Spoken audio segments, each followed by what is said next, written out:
Jadi gue mau jelasin tentang elektriknya sekarang. Jadi elektriknya sebenarnya cuma gini aja.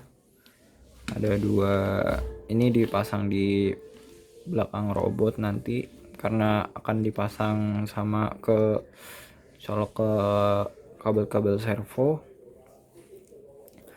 Terus juga ada tempat baterainya yang nanti bakal ditaruh di dalam. Ya jadi gue jelasin mungkin dari sini dulu. Jadi kita ada tempat baterai ini, baterainya ini. Bawah itu negatif positif negatif positif negatif positif. Terus ini yang paling kiri dibuat Mikon. Terus 3 sisanya itu dibuat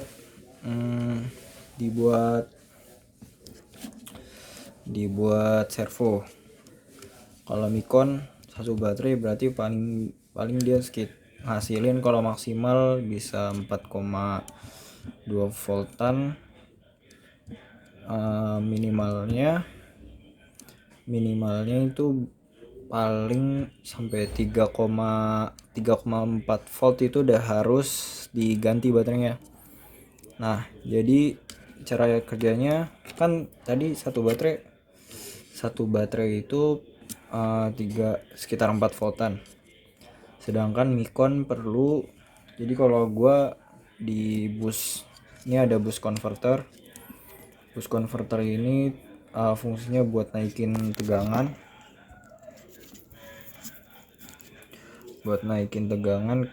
Kalau gua di sini gua setting ke 6,5 volt. Jadi kalau open champ itu bisa kerja sampai tegangan berapa gitu gue lupa, sampai 9 masih bisa juga. Ya paling enggak minimalnya 5 volt lah. Nah, cara nyalainnya kan ini negatif positif. Jadi negatifnya kita hubungin ke negatif V-in min sini, tapi sebelum masuk ke V-in min ada saklar di sini. Jadi groundnya itu dipisahkan, ditentukan oleh saklar. Jadi kalau misalnya groundnya nggak kehubung, berarti kan dia nggak bisa nyuplai. Nah itu setelah dia masuk, ini V-in min plusnya langsung ke V-in plus, terus out minnya langsung ke sini, out plusnya ke sini. Itu untuk supply Mikon. Terus untuk servo ini kan ada 3 slot ya. 3 slot paling enggak lo maksimalnya bisa sampai sekitar 4,2 atau lebih dikit. Kali 3 berarti bisa sampai 12,5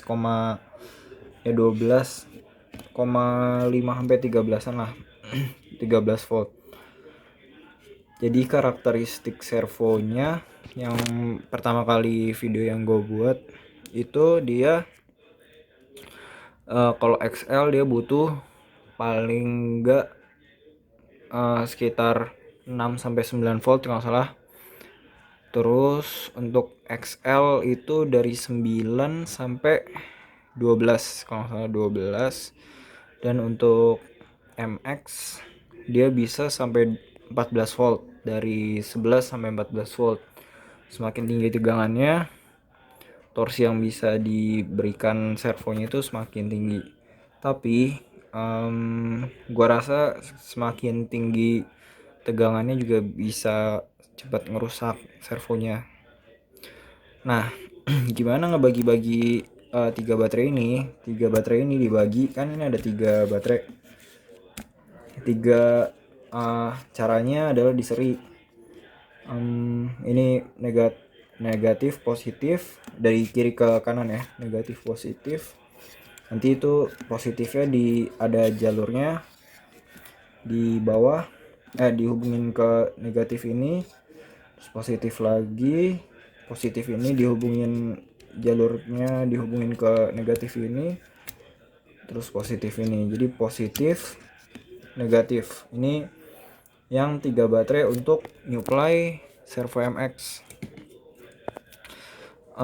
Terus ya MX sama AX, cuma AX nanti ada buck converternya biar nurunin tegangan, cuma ada di nanti dijelasin. Nah kan tadi servo XL dia perlu cuma sekitar 7-an lah, 7-8an atau 6 kalau nggak salah juga bisa. Nah makanya kita seri cuma 2, jadi dua slot untuk dua slot untuk XL, 3 slotnya untuk AX sama MX. Jadi caranya adalah serinya 2, ini ground untuk MX sama AX, cuma positifnya di sini dikeluarin untuk ini jalur tersendiri kalau nggak salah di atas ini untuk XL. Jadi ini groundnya dihubungin ke ini ground yang paling atas, terus positifnya dihubungin ke yang atas XL, terus ground ini juga dihubungin ke yang MXAX, terus positifnya juga ke MXAX. Jadi itu untuk baterainya. Cara masangnya agak keras sih. Ini tempatnya agak keras, jadi perlu di hati-hati. Nah ini masangnya kayak gini. Ini untuk Mikonnya. Nah, gue coba pasang.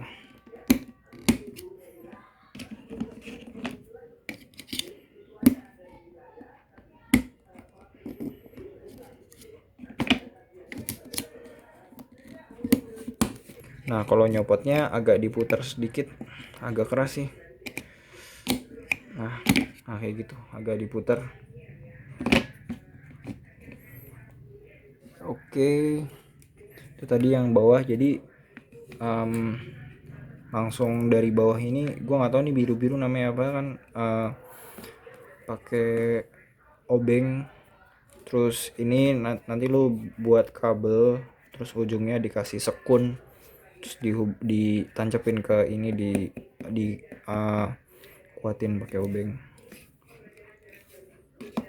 Terus ya jadi ini langsung aja dicocokin ke sini. Ini berarti tadi videonya ke stop. Oke lanjut.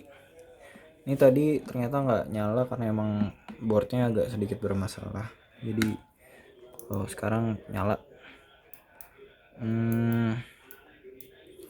Gara-gara dia kayak perlu, nggak tahu deh, perlu waktu untuk ini kadang-kadang suka ngereset juga, jadi emang boardnya kayak bermasalah. Tapi ada backupannya juga sih boardnya, jadi perlu diganti. Nah tadi dari kan udah ini untuk servo, untuk AX, AXMX sama XL, dia langsung kehubung ke ini udah tinggal dipasin aja. Ya perlu dicek sih, cara ngeceknya yang lihat aja jalurnya, dicek mana yang ground, mana yang VCC nya. Oke ini langsung dari Mikon ke ini, ada plus minus kalau kelihatan sih. Nah, plus minus itu langsung masuk ke situ, ada kapasitornya juga. Ya nah untuk AXMX dia langsung ke bawah nih kan. Tadi gue bilang MX itu dia disuplai sampai 14 volt. Semakin tinggi suplainya, dia bisa torsinya semakin besar. Nah dia langsung dicatu sama 3 baterai itu. Tapi kalau AX dia ngelewatin dulu ini namanya buck converter ke 12 volt. Jadi karena bisa sampai 12,6 volt atau 13 volt, dia makanya diturunin dulu tegangannya. Kalau nggak gitu gua rasa bisa semakin lama dipaksa ketinggian, bahkan 12 volt untuk AX gua rasa udah terlalu tinggi. Itu diturunin dulu 12 volt, terus ini AX, tempat AX. Kalau dari tempat XL dia langsung supply aja ke sini. Untuk datanya, ini ada data kan, datanya itu langsung dari ini nih, ada X1, X2, X3, X4 di mananya gitu. Sebenarnya bisa juga nyatu dari sini, ini plus minus, jadi powernya bisa dihubungin ke sini. Jadi dia ini kayak tiga inian bisa langsung dihubungin ke servo. Cuma karena kita pakai jalurnya, kita bedain powernya, kita butuh datanya doang. Datanya dikirim dari sini, jadi data mau kemana juga sama aja. Ini saling terhubung nih, 4 ini datanya. Yang ngebedain kan di servonya kita ngenalinnya pakai ID. Oke, jadi gitu. Terus ada di servo untuk hubung Micon ini ada HC05 untuk saling berhubungan antar Micon. Terus juga ada ada ini kalau ada receiver suaranya, tapi semua board kita pakein gini.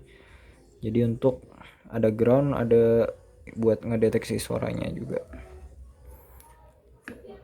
Kan kalau kabel jack kan paling enggak ada 3 tuh. Ada ground, headset kanan sama headset kiri. Yang kita perlu cuma salah satunya aja. Terus ada gyroscope. Ini udah tinggal tancap juga. Udah deh. Sebenarnya simple gitu doang. Oh ya.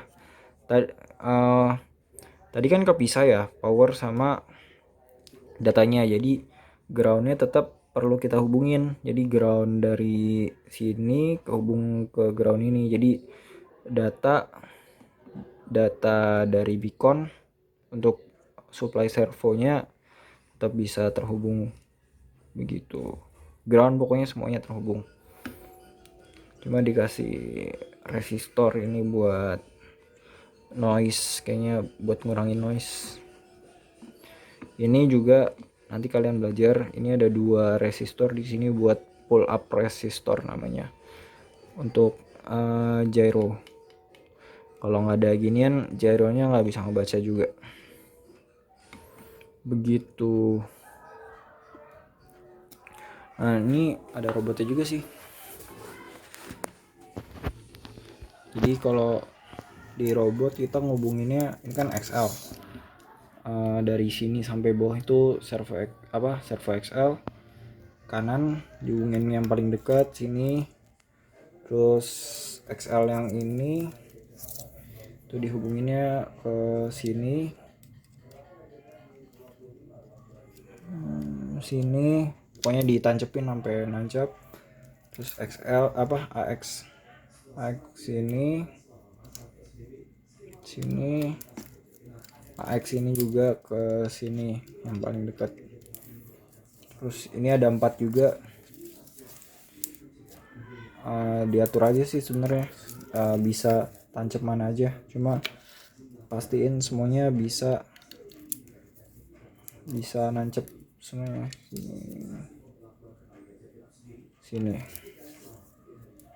ini semuanya kita buat bulan Januari. Jadi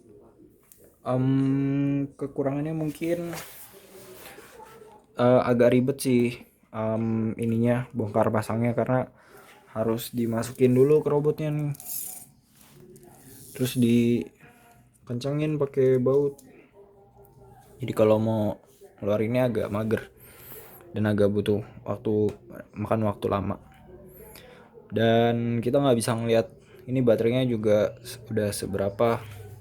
Jadi mungkin nanti pengembangannya ini masih ada slot, kasih aja mungkin modul buat ngeliat baterainya tuh udah seberapa sih, jadi biar kita bisa lebih tenang buat mainin robotnya. Jadi begitu aja mungkin dari training secara umum elektrik yang dipakai. Misalnya elektriknya itu cuma kabel-kabel gini. Ini nanti kan hubung ke sini, nanti ini hubung sini, ini hubung sini. Begitu juga yang ini dia AX hubung sini, ini ngobungin ke dalam ini, terus ini hubung ini, hubung ini ke boardnya. Jadi begitu. Terus kalau ini dia dari badan ke ini nih, ketiga ini 1 2 3. Terus ada juga dari board ke yang bawah-bawah nih, dari dengkul, enggak dari bawah dulu ding, dari bawah itu ada 2 buat, nah ada 2 inian sama ke dengkul. Jadi begitu. Oke, terakhir gue lupa tadi, mungkin ini videonya bakal gue selipin. Jadi untuk melindungi biar nggak short ini kita tutupin kertas, kasih karet. Terus juga belakangnya ini bodinya besi ya. Biar gue pernah tuh lupa ini dipasang, ini ada akrilik ditempelin biar ininya nggak saling short. Kalau short bahaya banget, bahaya buat buat ininya bisa kebakar lah, melepuh. Ini gue pernah nih, tapi bukan board yang ini sih. Gue pasang ke robotnya, terus untungnya cuma 1 baterai doang yang short, jadi ininya melepuh nih. Untung nggak kenapa-napa, baterainya juga nggak kenapa-napa, tapi langsung panas gitu. Ini pokoknya ada akrilik, pastikan prosedurnya itu, coba pastikan ini ada akrilik ya. Terus sama dipasang kertas, diikat karet gitu, biar nggak kesentuh juga sama ini, takutnya short juga begitu. Terakhir ini juga ada tadi pengaman untuk akrilik, ini udah gue lepas karena gue ganti boardnya. Akriliknya gue pindahin ke board lain. Selain itu ada pengaman juga di sini nih, yang putih-putih ini adalah apa sih namanya, sekring. Jadi kalau misalnya ada sesuatu yang bermasalah, misalnya short, kan arusnya besar. Nah karena arusnya besar ya kayak sekring di rumah aja, MCB di rumah. Cuma kalau MCB di rumah kan dia bisa dibalikin, cuma ini kalau misalnya melebihi arusnya dia nggak bisa dibalikin, harus diganti gitu. Sama terakhir juga yang mau gue jelasin, mau gue kasih tahu, yang perlu tahu, ini ada sambungan kayak gini nih kan, iniannya kecil, kalau yang XL ini kecil, jadi kayak, atau misalnya kaki tuh perlu di extend gitu biar panjang. Nah cara nge-extendnya itu bisa pakai tulang ikan, tapi yang perlu gue tahu ini dia kayak mirror gitu, soalnya kan harus benar-benar VCC ketemu VCC, ground ketemu ground, data ketemu data, jadi kayak hadap sebaliknya gitulah ya, ngerti lah maksud gue. Dia perlu dipasin, misalnya ini sebelah kanan ketemunya sama sebelah kanan juga, sebelah kiri ketemunya sama sebelah kiri. tengah sama tengah begitu, jadi mirror gitulah istilahnya. Itu hal yang perlu diketahui biar nggak masalah. Jadi mungkin itu, sampai berjumpa di training selanjutnya.